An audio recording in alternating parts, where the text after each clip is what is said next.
चलिए हम करम प्रिया चंदार हमारे ब्यास हैं, आवाज में सुना जाए।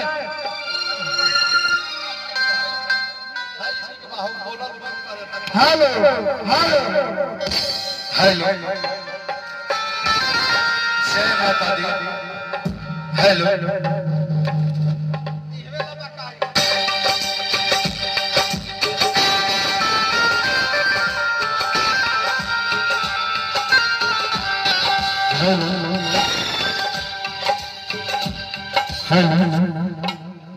आई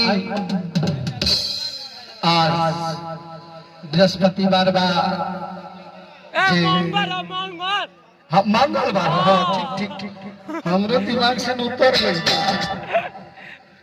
आज मंगलवार बा और हनुमान जी के भक्त श्री कटिंग शाह जी के दरवाजे पे जागरण के आयोजन कई गई बा।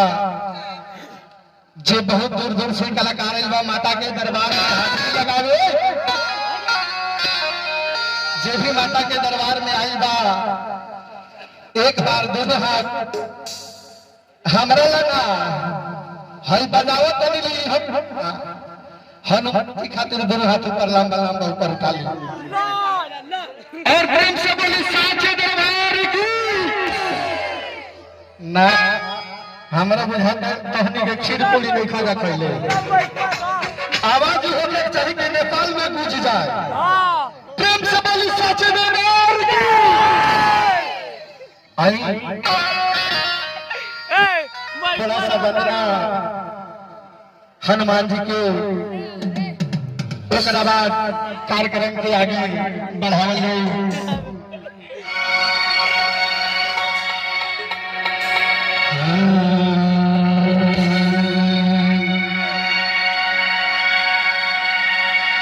श्री गुरु चरण सरोज रज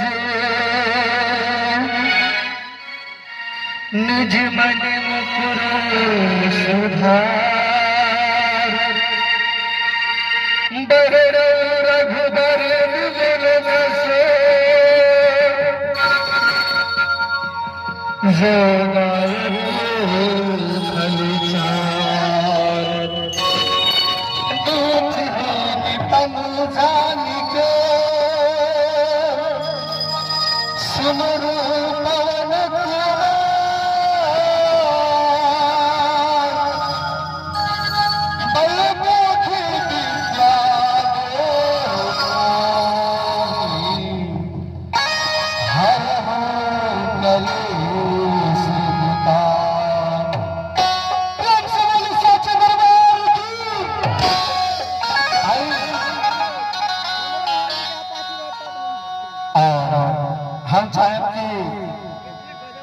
हमारे कैमरामैन जी एडिटर साहब अभिकेश केसरी जी 2 मिनट के लिए मंच पे आए। बहुत अच्छा एडिटर कैमरामैन और हमारे छोट भाई जो 12 बजे रात के दिया सौता पड़े कोनो चीज के तो एकदम भी हिचक विकास पहुंचानी रहा। लेकिन के गांव के बालक हमारे छोट भाई एगो जोरदार ताली बजा दी निकाल लिए। जोरदार ताली, क्या बात है।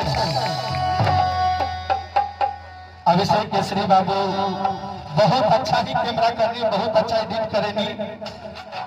जेकर जोड़ क्षेत्र में अपना क्षेत्र में आई माता के दरबार में हाजिरी लगाया जाए, कार्यक्रम के आगे बढ़ाया जाए। बड़ा सुंदर माहौल। आधा लोग को छोड़ बोल ना हमने के बानी जाए भोजपुरी में कहल जे जागी से गाजी, जे जागी से गाजी सोई से खोई आज सूती का करी। हेलो हेलो हेलो हाँ भाई देखिए हई हमारे गीत पे 51 रुपया लाल बाबू कुमार दिले बनी। 51 रुपया अभिषेक कुमार केसरी और भैया के तरफ से आशीर्वाद मिलल बा। यहाँ लोग के माता 3 दुगुना रात 4 गुना कर दी। चलिए बाबू 3 दुगुना रात 6 गुना हुई तो रात है जवान पे जब गल चल तब चल नाक बोले तो मोरत कैसे कहल जाता है हाँ कि बबुआ कहत रे कि दिन दिन रात चौगुना आदमी रात में ना कमाई ए भैया तीनों में कमाला सुनी बताई तीनों में कमाला आए कौन कमाई वाला रहेला ना का करे आई बार कमाई ना आई बार काहे रात के सुतत नहीं को घर ई हमनी के फैक्ट्री हो सब के फैक्ट्री बा बारा ठीक बा हेलो के कौन फैक्ट्री है ई कागज चले आई दादा यो लोग बाबू जानत नहीं ऐसा करियो लोग को पहले हो देना क्या बात जानते है नहीं कि आई माता के दरबार में हाजिरी लगा ले हल जाओ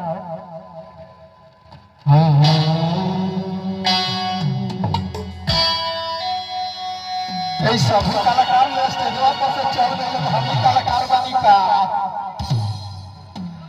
काहे बुतल भैया हरवे खूब बजनियाई भक्त कहते कि नाही पावन सिंगना हक सारी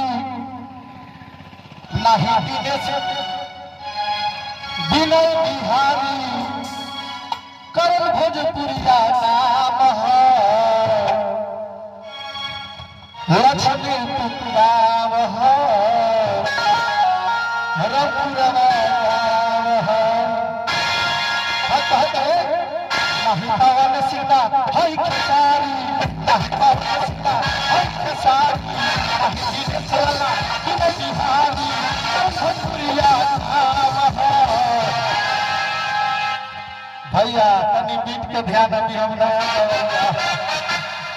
कि नहीं पवन सिंह हई खेसारी नहीं दिनेश लाला विनय बिहारी करम भोजपुरिया नाम है रघुरवा नाम है लक्ष्मीपुरी नाम है रघुरवा नाम है लक्ष्मीपुरी नाम है खेसारी नहीं दिनेश लाला विनय बिहारी करम भोजपुरिया रघुरवा गाँव